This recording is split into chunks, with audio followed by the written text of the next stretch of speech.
नमस्कार सभी को। YouTube channel all in one में आप सभी का स्वागत है। आज हम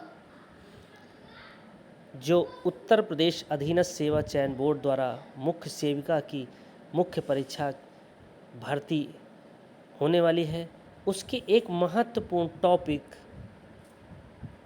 टीकाकरण, सार्वभौमिक टीकाकरण टॉपिक नंबर 20 है। उस पर हम आपको जानकारी देंगे। आप यहाँ पर देख सकते हैं मुख्य सेविका की जो रिक्त पदों पर भर्ती होनी उसका पाठ्यक्रम के अनुसार आप यहाँ पर देखिए, सार्वभौमिक टीकाकरण कार्यक्रम, जन्म से पूर्व जन्म के पश्चात जितने भी टीके लगते हैं हम उसके बारे में आपको जानकारी देंगे। यूनिवर्सल इम्यूनाइजेशन प्रोग्राम, आप लोग इसको इंग्लिश और हिंदी दोनों ही प्रारूपों में याद करिएगा, जिससे आप परीक्षा में ज़्यादा से ज़्यादा सफलता प्राप्त कर पाए।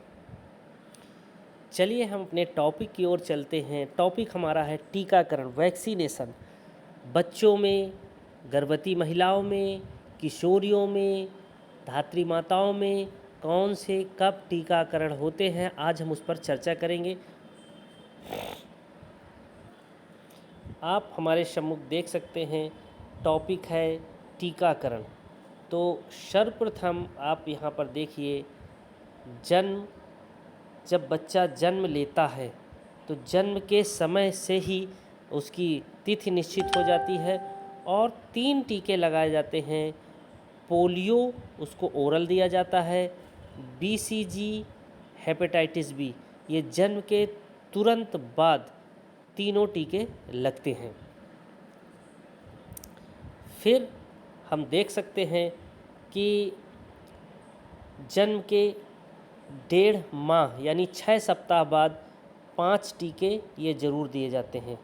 1.5 माह में 5 टीके, पोलियो, रोटा 1 यानी रोटा वायरस का जो दस्त का टीका होता है, FIPV यह भी एक पोलियो का दूसरा रूप है, PCV इंजेक्ट द्वारा पेंटावेलेंट। अभी हम आपको PCV, पेंटावेलेंट इनका सब पूरा ब्यौरा बताएंगे कौन कौन से टीके हैं। इसी प्रकार जब 1.5 माह बीत जाता है तो 2.5 माह में कौन से टीके दिए जाते हैं, ये आपके सम्मुख है। Polio, rota virus and pentavalent की डोज जन्म के समय 1.5 माह, 2.5 माह, फिर 3.5 माह में कौन से टीके लगते हैं वो भी हम आपको बताएंगे।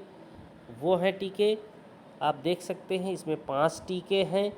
पहला polio, rota virus, FIPV, PCV, pentavalent. वही डोज हैं, बस समय का अंतराल है जन्म, 1.5 माह, 2.5 माह और फिर 3.5 माह, लगभग 14 सप्ताह बीतने के बाद। अब आप देखिए, जब बच्चा 9 माह का हो जाता है यानी 36 सप्ताह, तो यहाँ पर एक नया टीका लगता है MR, PCV, JE, 2 टीके यहाँ नए लगते हैं, MR के और JE के, जापानी एन्सेफेलाइटिस और MR। इनके साथ साथ एक विटामिन ए की खुराक दी जाती है। 9 महीने के बच्चे को 1 लाख यूनिट, 9 माह के बच्चे को ध्यान रहे 1 लाख यूनिट, 1 यूनिट दिया जाता है विटामिन ए की खुराक। जो 12 महीने का बच्चा हो जाता है उसे हम 2 लाख यूनिट, 12 महीने से 5 वर्ष के बच्चे को 2 लाख यूनिट विटामिन ए की खुराक देते हैं। फिर जब बच्चा हमारा 16 से 24 महीने का हो जाता है तो उसको हम पोलियो, विटामिन ए की खुराक 9 बार देनी होती है। ये हर 6 महीने में दिया जाता है। 9 माह, 16 से 24 माह, 2 से 5 वर्ष और 6 माह के अंतराल में विटामिन ए। क्वेश्चन आप लोगों से पूछा जा सकता है कि विटामिन ए की शुरुआत कब से होती है, तो 9 महीने के बच्चे को कितना दिया जाता है, 1 लाख यूनिट दिया जाता है।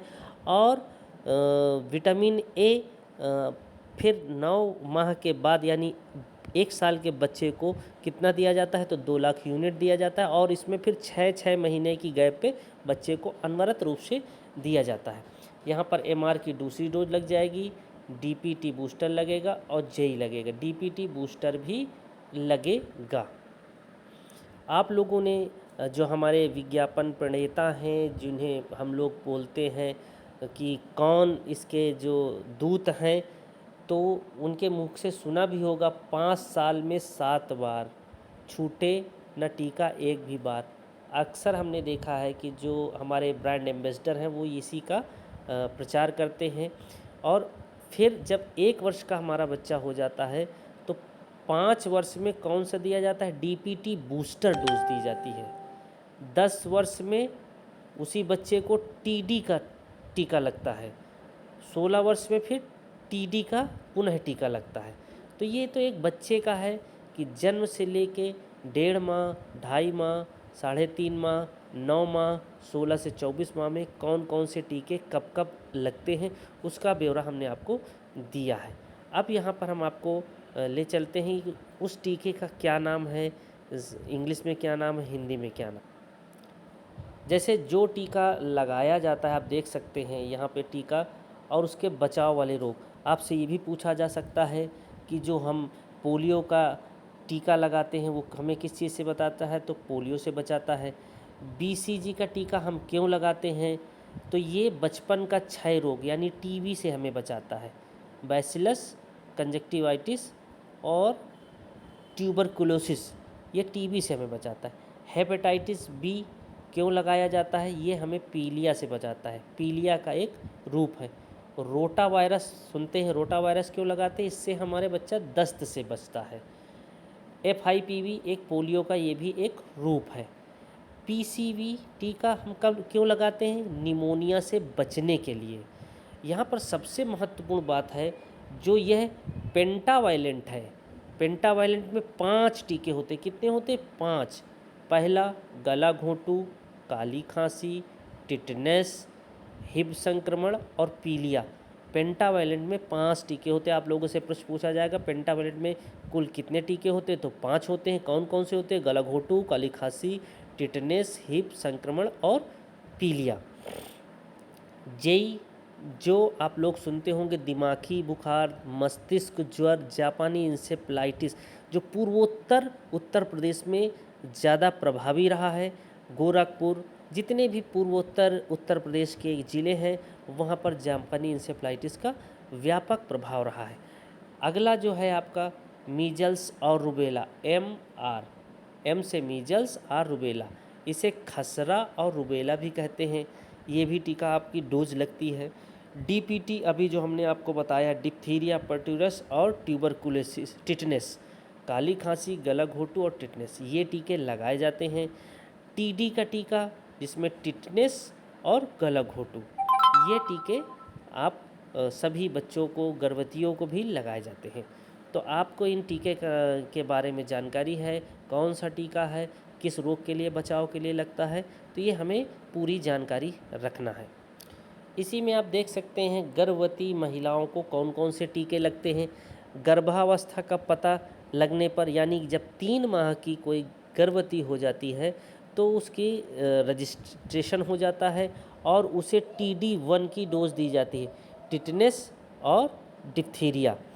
TD2 का टीका कब लगता है किसी गर्भवती को? 1 से 4 सप्ताह के बाद। फिर TD बूस्टर लगता है। एक खुराक यदि पिछले 3 वर्षों में गर्भावस्था के दौरान TD खुराक दी गई हो तो ये TD बूस्टर भी लगता है। तो गर्भवतियों को भी टीकाकरण समय से समुचित रूप से कराया जाता है। और ध्यान रहे, यह टीकाकरण सभी सरकारी अस्पतालों में मुफ्त है। और टीकाकरण का जो सेशन होता है उसे बोला जाता है VHSND। आप लोगों से इसका फुल फॉर्म भी पूछेगा, जिसका V का मतलब village health sanitation and nutrition day, ग्राम स्वास्थ्य पोषण एवं स्वच्छता दिवस। यह प्रत्येक बुधवार और शनिवार को मनाया जाता है। और आप लोग इसके बारे में उत्तर देंगे। आपसे प्रश्न पूछा जाएगा कि VHSND कब बनाया जाता है? तो प्रत्येक बुधवार और प्रत्येक शनिवार को एक सेशन निश्चित होता है। और यह टीकाकरण का कार्य कौन करता है? आप ANSM एम। ANM का फुल फॉर्म होता है एक्जेलरी नर्सिंग मिड वाइफ। आप लोग ध्यान रखिएगा, ANM का full form auxiliary nursing midwife. इसी तरह आप लोगों से आशा का फुल फॉर्म पूछा जा सकता है, ASHA aggregated social health activist. Aggregated social health activist, ये आशा का फुल फॉर्म है। दूसरा क्वेश्चन आप लोगों से पूछा जा सकता है, आशा संगिनी कौन होती है? तो आशा संगिनी जो 25 आशाओं की हेड होती है उसे आशा संगिनी कहते हैं। ANM कहाँ कार्य करती है? ANM प्राथमिक हेल्थ सेंटर पर कार्य करती है। तो आशा करता हूँ जो मुख्य सेविका मुख्य परीक्षा भर्ती की तैयारी कर रही हैं, मेरा ये पहला टॉपिक जो आप लोगों को हम प्रस्तुत कर रहे हैं, हम आगे भी आपको टॉपिक बताते रहेंगे। टीकाकरण, इस पर हम बताते रहेंगे। जो आपका पाठ्यक्रम है उसका सार्वभौमिक टीकाकरण 20वां नंबर चैप्टर है, उसके बारे में हमने आपको जानकारी दी है। मुख्य बातें हम सभी टॉपिक पर आपको अपने YouTube channel all in one से देते रहेंगे। आशा करता हूँ आप सभी को यह मेरा वीडियो पसंद आएगा, आपको ज़रूर सफलता दिलाएगा। तो मेरा आप लोगों से अनुरोध है, मेरे चैनल को सब्सक्राइब करना मत भूलें। ज़्यादा से ज़्यादा वीडियो शेयर करें, सब्सक्राइब करें, ताकि हम आपको अद्यतन वीडियो देते रहें और आप लोग सफलता प्राप्त करें। धन्यवाद।